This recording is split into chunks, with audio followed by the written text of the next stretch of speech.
Frontera Global.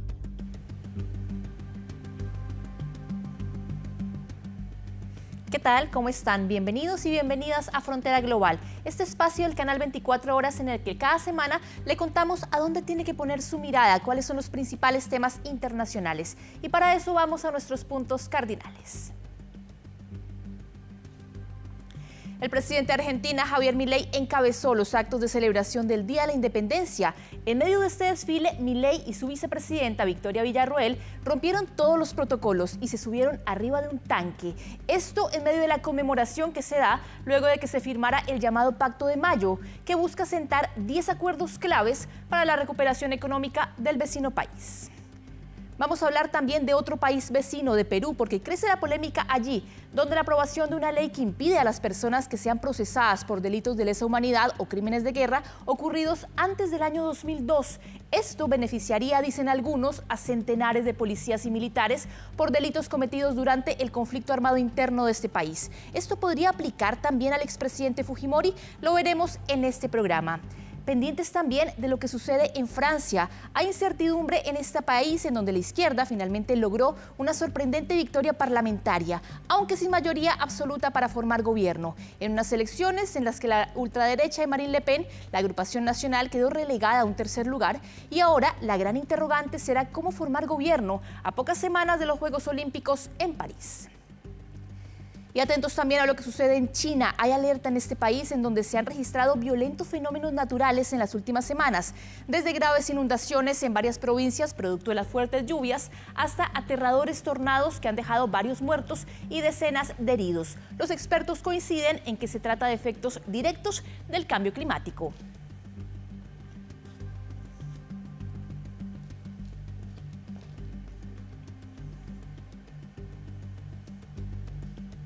Y le hacemos suma a la noticia de la ley aprobada por el Congreso peruano para la prescripción de los crímenes de lesa humanidad en este país. Un debate abierto que ya ha calentado la arena política, y para abordarlo estamos con Carlos Escafi, es analista político internacional, reside en Perú y es fundador de Relaciona. ¿Cómo estás, Carlos? Muy buenas tardes. Qué gusto verte, muy buenas tardes.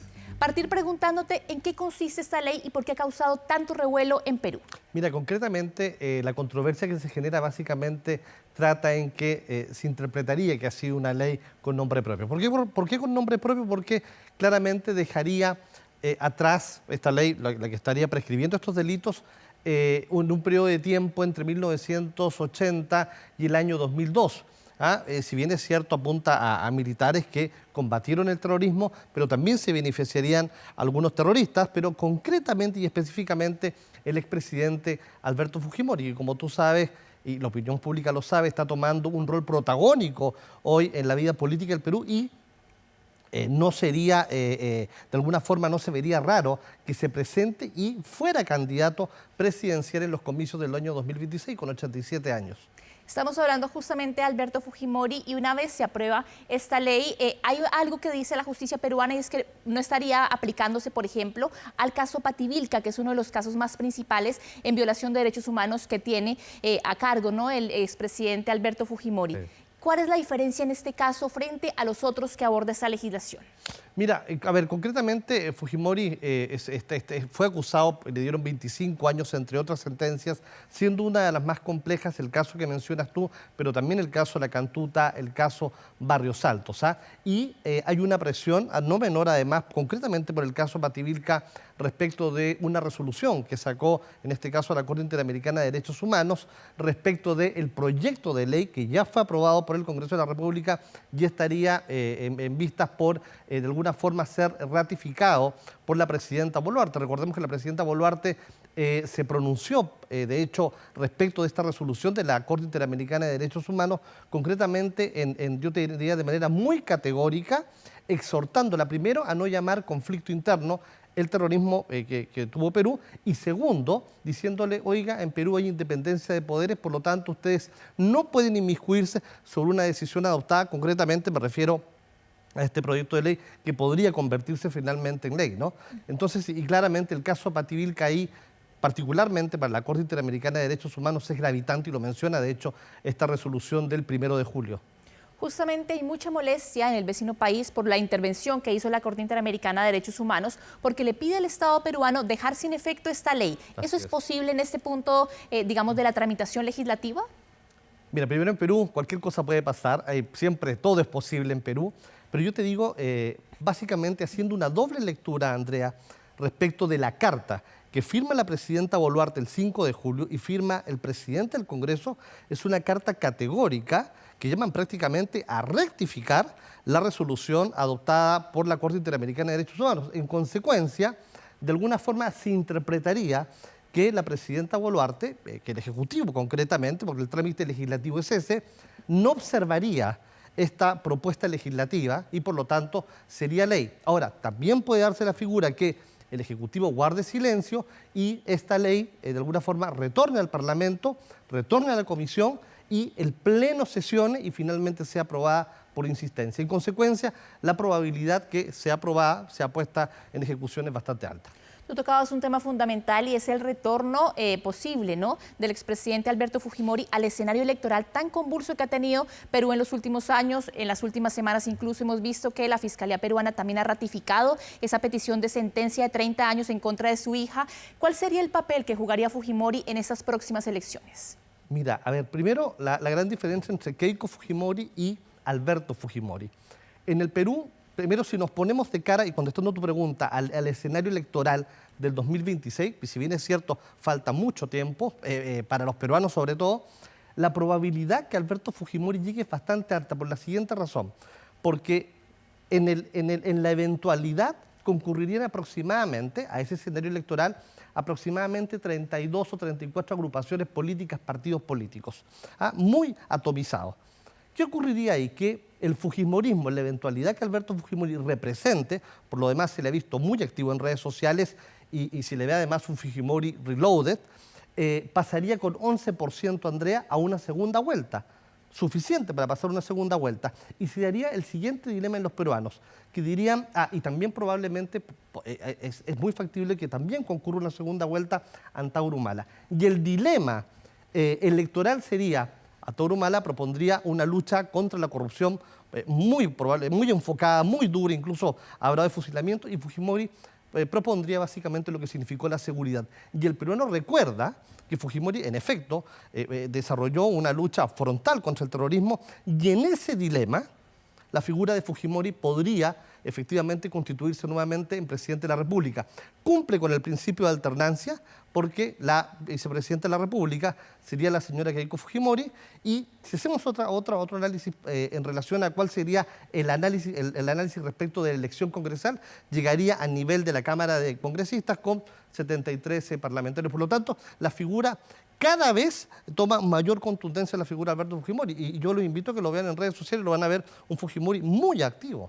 Bueno, justamente eso es un tema fundamental porque es evidente que él ha tenido un deterioro importante frente al tema de su salud, que de hecho fue el principal, digamos, aliciente para que le dieran este indulto humanitario, ¿no? Sí, claro. Entonces, ¿en qué punto queda ahí la salud de Fujimori al marco de esta, digamos, de esta pre-campaña electoral, si se quiere decir? Mira, llegaría con 87 años, hoy tiene Fujimori 85, las elecciones son en abril del 2026, el 28 de julio, 28 de julio el cumpleaños, llegaría con 87 años y si bien es cierto, hace menos de una semana, salió bien de una intervención quirúrgica que se dio a conocer, la misma hija había hablado que había tenido un problema en la cadera, pareciera ser que las capacidades cognitivas del expresidente están de manera plena, se le ve muy focalizado básicamente en lo que significa derribar mitos. Y resulta que el peruano que hoy tiene 40 años y que cuando él gobernaba tenía entre 10 y 12, recuerdan finalmente lo que hizo, ¿no? Que fue básicamente atacar la inflación que tuvo el Perú, volver al Perú al escenario respecto a lo que significaba la apertura comercial, la inserción internacional del Perú, pero principalmente la lucha contra el terrorismo. Entonces, es una figura probable. Mira, y en el peor de los casos, yo vería a Fujimori en el Senado, en el caso que no llegara a la presidencia de la República. Pero le va a dar mucha fuerza él más que Keiko. Si hablamos, Carlos, del escenario real que en estos momentos está afrontando la presidenta Dina Boluarte, que es un escenario además plagado de una cantidad de polémicas por todos los frentes, ¿en qué punto se encuentra su gobierno y sobre todo en qué punto de estabilidad política? Mira, la presidenta Boluarte, bueno, las encuestas la han mostrado y básicamente algunas figuras propias de su actual gabinete han dicho que es un gobierno débil. Yo te diría que aparentemente se interpreta una convivencia política entre el Ejecutivo y el Legislativo. Y esta convivencia política de alguna forma le estaría dando oxígeno a la presidenta Boluarte para que llegue al 2026. Contra todo pronóstico. Ahora, yo siempre digo, cualquier cosa, en Perú cualquier cosa puede pasar, pero resulta que si en la eventualidad se recurriría a esta figura contemplada en el orden constitucional peruano, que es la vacancia moral, figura con la que finalmente se terminó vacando a los anteriores presidentes, en el Perú es el único país del mundo donde existe la figura de la vacancia moral, ocurriría que se tendría que ir, si es que la vacan, tendría que irse la presidenta Boluarte y el Congreso de la República. Por eso es que de alguna forma se interpreta que existiría, te lo pongo así de manera abierta, esta convivencia política. Entonces, no necesariamente al actual Parlamento le convendría vacarla, porque significaría que se deberían ir Parlamento, o sea, Ejecutivo y Legislativo. Se irían todos y en consecuencia se convocarían elecciones. Por lo tanto, yo te insisto con esta figura de esta subsistencia política y en consecuencia la presidenta Boluarte debería culminar su gobierno en el 2026. Ahora te digo otro tema. Más allá del ruido político que en Perú es permanente, constante, la economía peruana ha presentado indicadores sólidos, contundentes, una inflación que se acerca al 2.3% establecido por el Banco Central y un crecimiento, Andrea, que aspira a llegar a un 4%, ¿no? Por lo demás, Perú mantiene un capítulo económico muy sólido en su constitución política y las bases económicas del Perú no se han tocado. El ruido está ahí y va a estar de manera permanente, ¿no? Claro, ya hay ayer la presidenta la escuchábamos haciendo declaraciones en una rueda de prensa después de que 90 días no necesariamente había tenido un acercamiento con la prensa, pero de alguna forma a la señora se le ve estable y obviamente cumpliendo, ojo, no hay que perderse en eso, en el rol constitucional que tiene. Porque finalmente ella estaba en la plancha presidencial del expresidente Pedro Castillo y le correspondía a ella asumir los destinos del Perú. Entonces a veces, te lo digo yo como profesor, es muy fácil a veces criticar y decir, oye, que se vaya la señora Boluarte, pero resulta que el pueblo peruano eligió la fórmula presidencial de Castillo y ante la ausencia de él le correspondía estar a la señora Boluarte de presidenta constitucional. Tú tocas un punto fundamental y es la relación que tiene la presidenta Boluarte con la prensa. Ella siempre ha dicho que los medios peruanos la miran en menos, no la tratan bien, han hecho una cantidad de reportajes. Tú que resides en Perú, ¿ves esa tensión entre el Ejecutivo y los medios de comunicación? Se percibe que hay, claro, una mirada de repente muy escultadora, una mirada muy crítica, pero también te lo digo con algún grado de objetividad, que claro, la mirada básicamente radica en cuestiones accesorias y no necesariamente de fondo. Bueno, vimos el tema tan crítico de la Rolex manía. No digo que sea un tema accesorio, pero hay temas que son mucho más profundos que ese, ¿no? Había un tema muy accesorio que era el tema de las intervenciones o presuntas intervenciones estéticas, por ejemplo. Sin duda, claro que se lo preguntaron ayer, además, ¿no? O, por ejemplo, la intervención que tuvo frente a un medio de comunicación en China, ¿no? Que, claro, cuando tú ves la entrevista completa que tuvo la presidenta, si bien es cierto, claro, ella no es una política técnica, pero la intervención que tuvo fue una intervención que podría haber tenido cualquier personero del Ejecutivo que en este minuto representaba a la nación. Concretamente me refiero a la intervención que tuvo con la televisión china. Pero sí, hay fricciones, pero vuelvo a decirte, son bastante, muy enfocadas en lo subjetivo, en lo accesorio y no necesariamente en los temas de fondo que requiere el Perú. Si hablamos, por ejemplo, de la Rolex manía o de este escándalo por lo que fue estos relojes y joyas de lujo que supuestamente ya habría adquirido después de llegar a la presidencia, ¿en qué va ese proceso judicial? Está en investigación aún en la Fiscalía. Recordemos que la presidenta puede ser investigada, pero no juzgada antes de que termine su mandato. Ahí hay una convivencia que es así, no es muy amistosa con la fiscal general. Hablar también un poco de la figura de ella y por qué ha sido también tan cuestionada en materia política. Mira, hay un conflicto muy complejo dentro de la Fiscalía, dentro del Ministerio Público del Perú, básicamente por investigaciones que han ocurrido entre fiscales. De hecho, la fiscal nacional, la fiscal suprema, fue destituida y pareciera ser, vuelvo a decirte, no tengo mayores conocimientos respecto a lo que ocurre en dicho Ministerio Público, pero hay conflictos internos que vuelvo a decirte, pareciera que tuvieran opiniones muy politizadas respecto de de las investigaciones en curso. El tema es muy sensible y claramente, vuelvo a decirte, hay una interpretación de los casos fiscales por la prensa, ¿no? Y tú lo sabes, no necesariamente ni la justicia ni las relaciones diplomáticas se administran por la prensa. Perfecto. Carlos Escafe, analista internacional, muchas gracias por su análisis. Andrea, un placer. Nosotros vamos a una pausa y a la vuelta a la entrevista con la comandante del Comando Sur del Ejército de Estados Unidos, Laura Richardson, tras su visita a Chile, aquí en Frontera Global.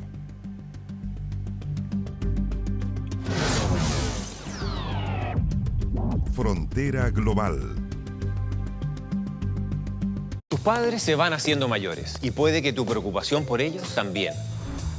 Aquí están mis papás. Siempre me han cuidado y ahora me toca a mí. Me gustaría saber que quedan protegidos cuando están solos. Tranquila, Verisur te lo soluciona, porque no estarán solos, ya que la alarma cuenta con un botón SOS para pedir ayuda en caso de emergencias. Contrata la alarma Cero Visión llamando ahora o calcula en verisur.cl. Frontera Global.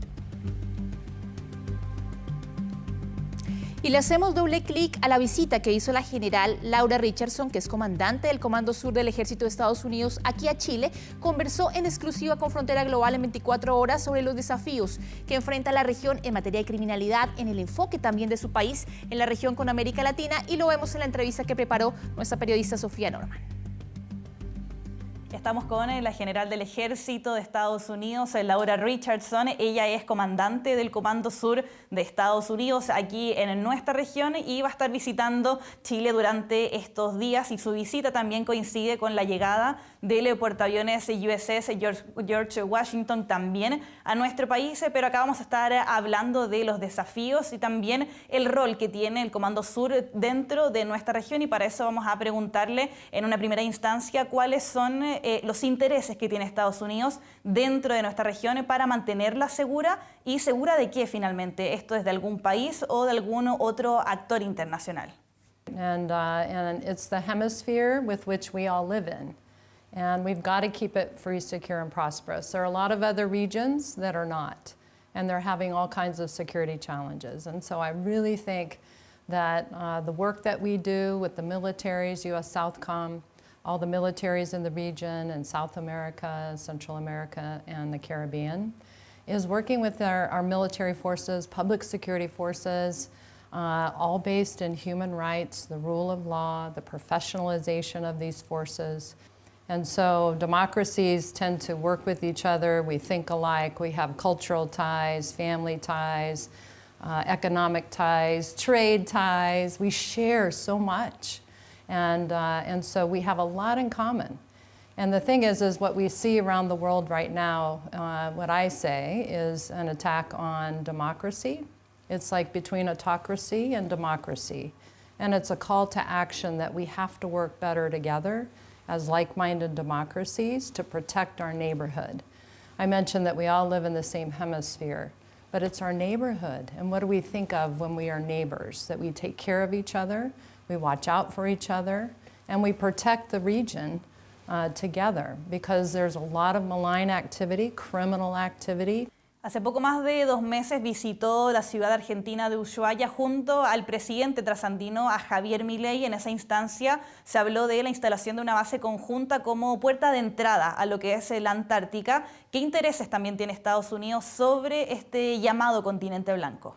I think it's important for me to, when I travel in the region, to see things and to understand things from the eyes of the people that live in the region. Because I think I can study and read and learn, but it makes a difference when you actually go there. You can see it, smell it, touch it, feel it. You can meet the people, you can see what their challenges are, what the opportunities are for them, and how we can help.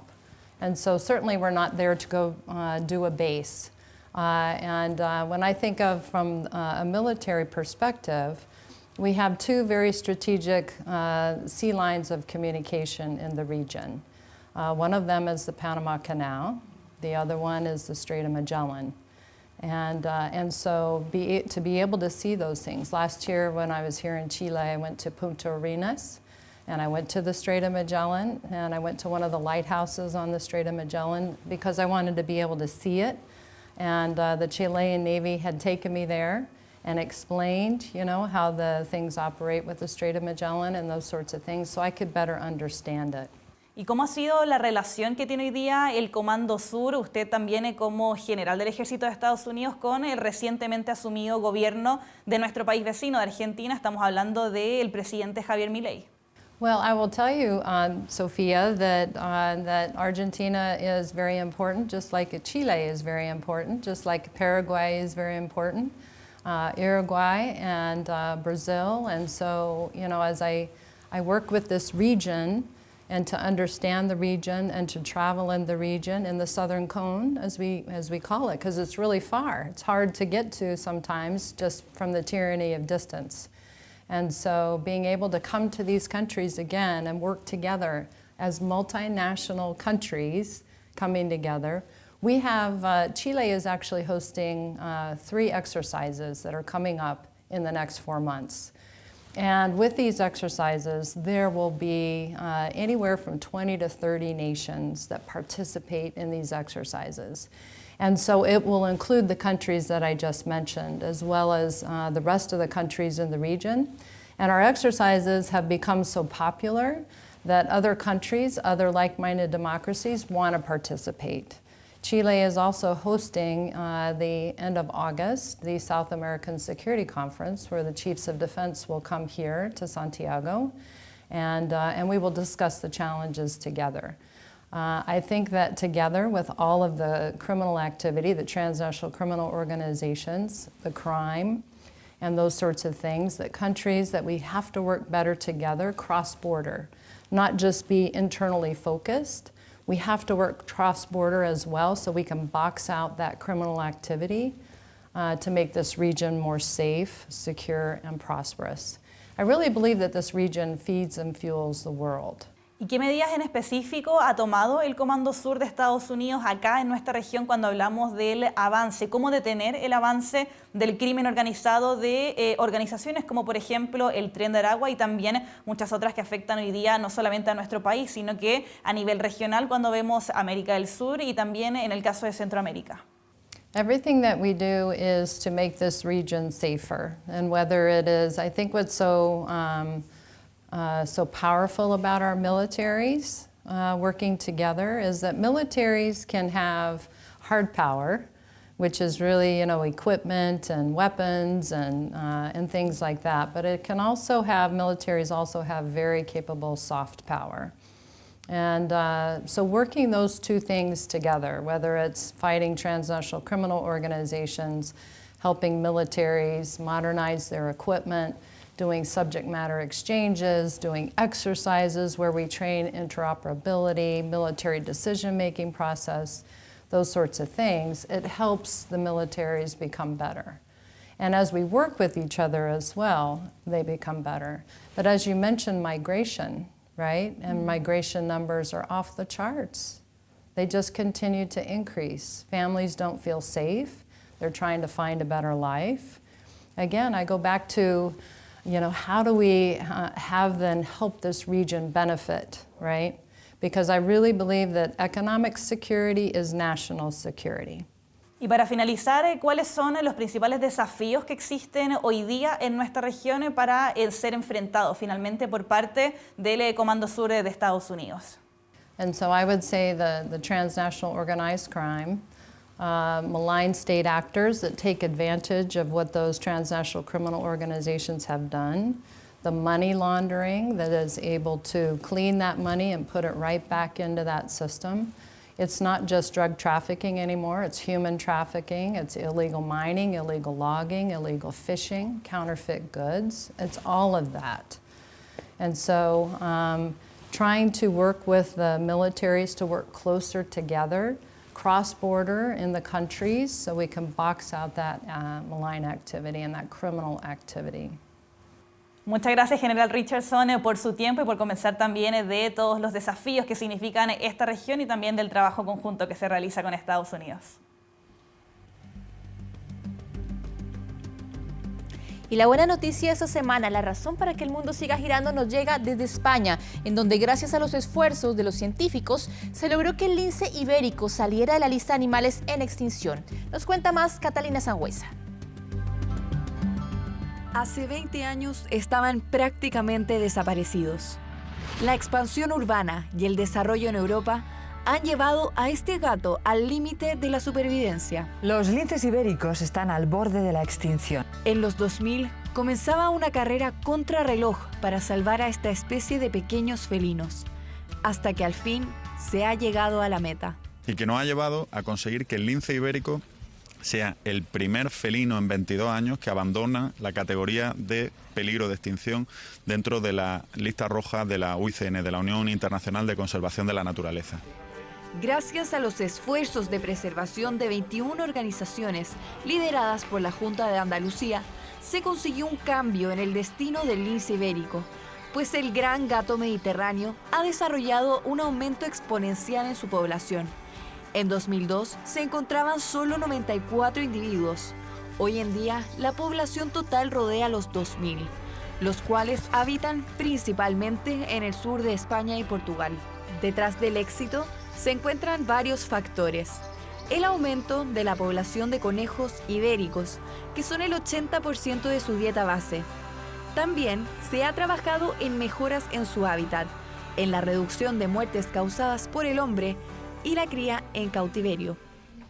La idea en el futuro es poder controlar las amenazas directas que tienen esta especie. En el caso del lince ibérico, por ejemplo, están los atropellos en carreteras, está la falta de alimento, es decir, ellos tienen como fuente de alimento las liebres, los conejos, hoy en día escasean mucho, y también está la caza furtiva, ¿ya? Entonces estas tres amenazas constituyen, digamos, esta tripleta que afecta bastante a la sobrevivencia de esta especie. El programa de cría en cautiverio del lince ibérico busca establecer un stock de linces capaces de vivir y reproducirse por sí mismos, además de criar linces que puedan ser liberados en la naturaleza. Esto tiene dos fines: asegurar que la especie no se extinga y aumentar las poblaciones salvajes para mejorar su diversidad genética, además de reintroducir linces donde la especie haya desaparecido. Se trata de repoblar, porque ya los linces vinieron ya en esta zona hace ya unos años, pues seguir con este segundo año, repoblar lo que es la zona de linces para que cree un corredor, pues zona norte de Sevilla, también Jaén, hasta más o menos Murcia. Este pequeño carnívoro se caracteriza por sus grandes orejas con mechones de pelo negro en las puntas que le dan un aspecto alargado. Otro elemento distintivo son sus patillas prominentes de largo pelo, que le dan un aspecto único. Son mayormente solitarios, territoriales y cazadores que prefieren el anochecer o el amanecer para alimentarse y descansar a la luz del día bajo la sombra de los árboles. Los esfuerzos incansables de los científicos nos permiten seguir disfrutando de estas lindas postales. Aunque los expertos coinciden en que no se debe bajar la guardia, ya que el lince ibérico sigue siendo una especie vulnerable, pero que hoy nos recuerda que la conservación puede transformar la adversidad en éxito. Con esta buena noticia despedimos Frontera Global por esta semana. Que estén muy bien.